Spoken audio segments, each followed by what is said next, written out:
Blood pressure થોડુંક વધી ગયું લાગે છે. મને લાગે છે કે તમે રેગ્યુલર દવા લેતા નથી. તમારું હેલ્થનું પણ થોડુંક ધ્યાન રાખજો. હા સર, હું પણ પપ્પાને એમ જ કહું છું કે થોડુંક ધ્યાન રાખો તમે.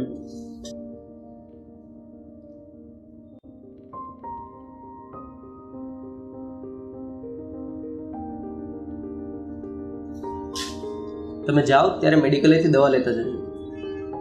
મુરજીભાઈ, તમે થોડી વાર બહાર બેસો. હા પપ્પા, થોડી વાર તમે બહાર બેસો, અમે આવીએ છીએ.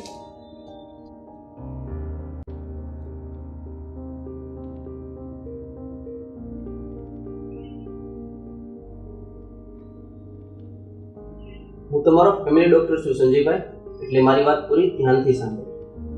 તમારા મમ્મીના ડેથ બાદ તમારા પપ્પા થોડા માનસિક અસ્વસ્થ, ડિપ્રેશનમાં હોય એવું લાગે છે.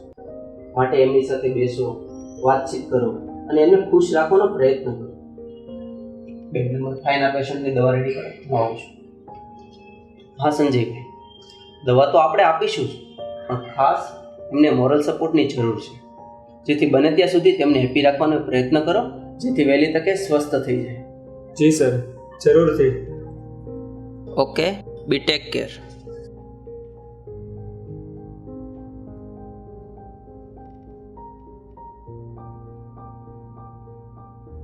શું કીધું ડૉક્ટર સાહેબે? દવા રેગ્યુલર લેવાની છે બસ. દીકરા સંજય, ડૉક્ટરને તો શું હોય, એને તો કાંઈક ઊભું કરવા જોઈએ. હું આ તમારી દવા લેવા નથી હો, મારે નથી ખાવી તમારી ટીકડી. પપ્પા, તમને દવા લેવામાં પણ વાંધા વચકા પડે છે. ક્યારેક તો મારો માનો પ્લીઝ પપ્પા. જોઈ છે હવે.